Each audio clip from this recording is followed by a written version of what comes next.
Hello. I want to bring some light and some perspective, especially for those walking a healing journey, but this can really be related to almost all areas of life. So I hope that this message finds you well.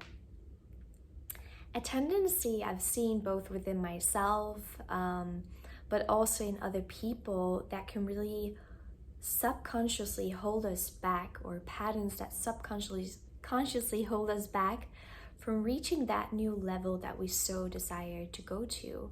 If it is bringing more balance into the body, to healing the body, to lay a new groundwork for our life, to transform, to live the life that we so desire to live and that we are so worthy of living. Although in this search for healing, of coming home to self, we've been taught by society to have this very outwardly focus, because we are living in an information age, and we have information and technology available at our fingertips, and we get to know more and more about the body. We have so many tools, we have so many protocols, we have so much information available to us to help us and guide us and to help us understand. But what it often does is that it disconnects us even further from our body. It's not something our science can grasp, because it's not everything in life that we can see or we can track. And that's where we kind of lose this very sensible touch and trust and art of listening, the art of leaning in and surrendering and trusting in the body's inherent intelligence.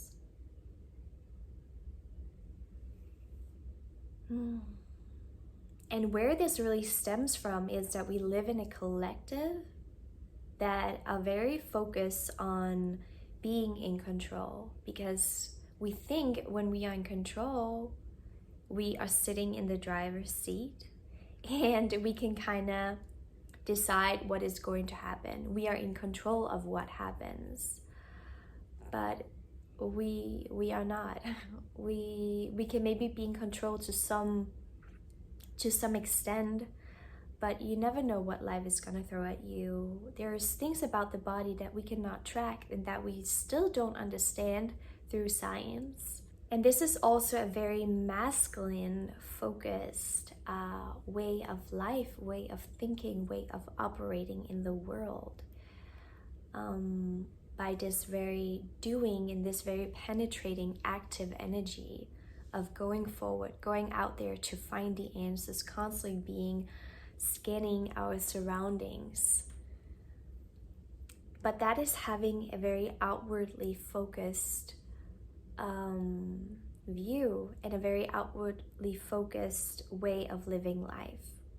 But what really brings healing to the body is bringing all that focus, intention, and energy back into your body, and really learning to sit back in yourself, spending time to really sense into what you feel, listening to what really feels aligned for you, what feels like a yes, what feels like a no, and not just depending on what somebody else told you, or what this science study is telling you, or what your mind is trying to tell you.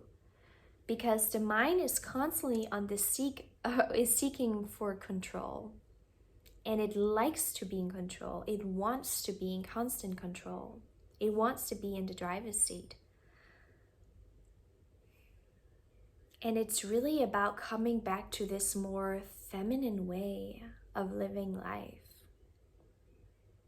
To stop and to smell the roses, to put your feet on the bare earth, the bare grass, to really sitting and holding your own heart and holding your inner child and asking, what does little me need right now?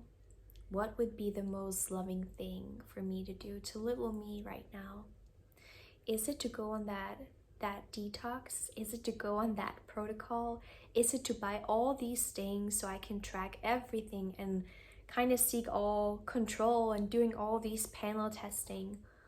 Or is it to really just unplug, go on an information cleanse, spending more time in nature, resting more, pausing, really pressing Control Alt Delete for everything that is just mental chitter chatter, that is the monkey mind that is trying to convince you that you need to do this thing.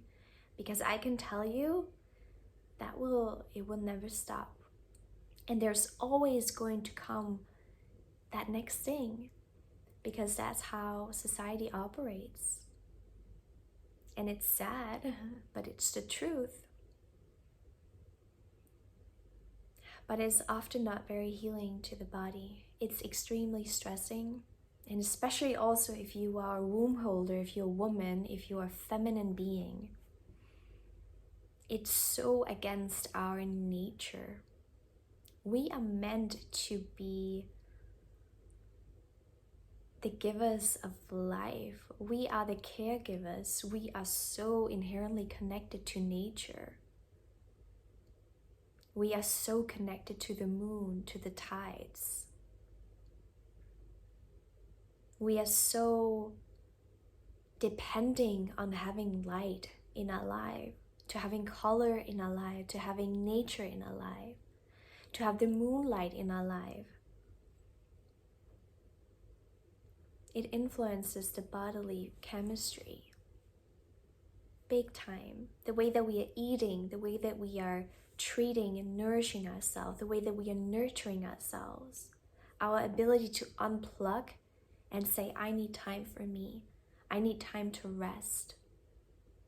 I need time to take just for myself when I'm bleeding.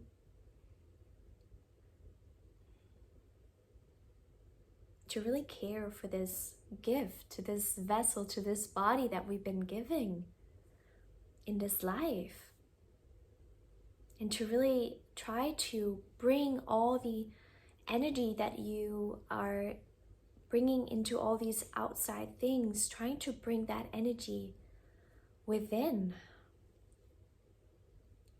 It's gonna shift a whole lot. It's gonna shift your perspective. It's gonna shift also your relationship to yourself, to your intuition, to your embodiment, because it is coming back to trust. It's coming back to nature. It's really coming back to self. It's coming home. It's learning to spend time in your inner garden, in your inner living room. Whatever is alive here, I can be with that. I can sit with that and I can witness it all. And I can, even though you might not hear your intuition very strongly or your feelings, just learning to be with that. It's okay that I feel numb, that I don't know how I sound like, how my intuition sounds like, or how it feels. But when you start to really create that time, create the space, it's going to feel more and more safe to come out. Because when you take time to unplug and creating a safe environment for yourself to be in,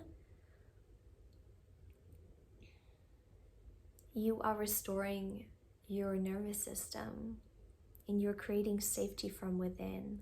You're spending more time in your parasympathetic nervous system, which is rest, digest, and heal mode. It's really the feminine way of being. And I'm not saying this that the masculine is the perpetrator. The masculine energy is the perpetrator, because we need a balance of them both. But especially for women, as on a collective level, we are living so heavily in our masculine energy. And it's getting us sick. It's getting us burned out, stressed out. It's making us imbalanced. And it's making us feel extremely disconnected from our own self, from our body, and from our intuition. And that's why we need to take that radical step to step away from that, doing your best to create that sacred space and that sacred time for yourself. Learn to like connect with this feminine side, this feminine way of life again.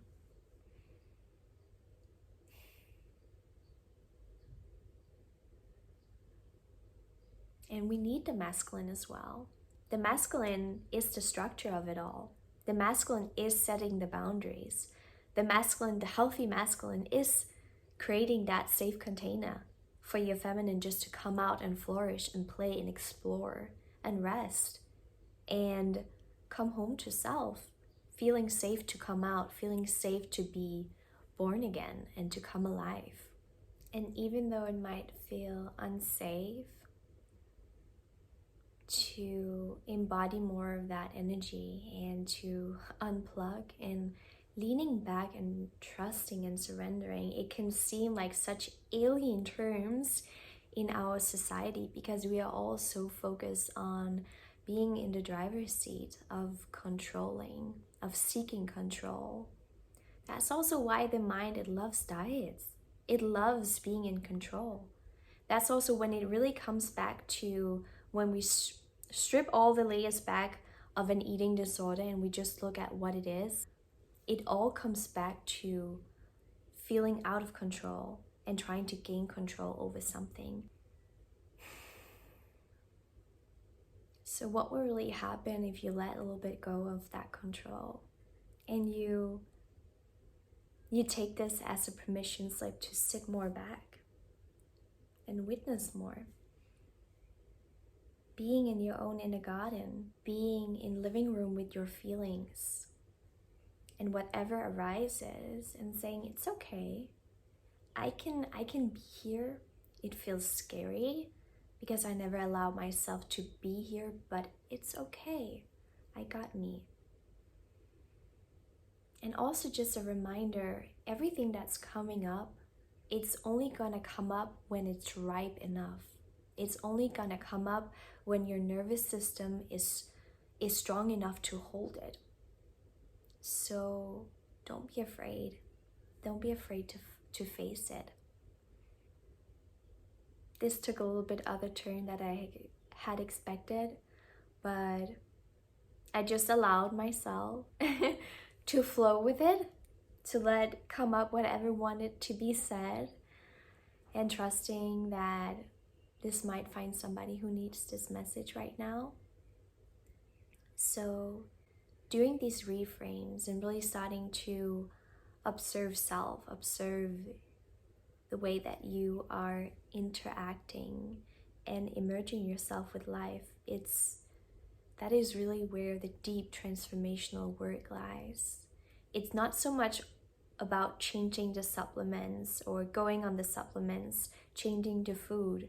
It's a big piece, and it's often the first thing that we start with, and it can bring a lot of healing, a lot of relief, a lot of balance. But the deeper pieces behind any imbalance is really our belief systems, the stories we are running in our head, what type of energy we are living in, how we are interacting, how we are talking to ourselves, how relationship to self is, how relationship to God is. Because learning to know this universal purpose that we all have, which is to get to know God, get to know the light, it's really the window to get to know self as well. Because we are all part of the same thing. We are all coming from the same source, and it's within all of us.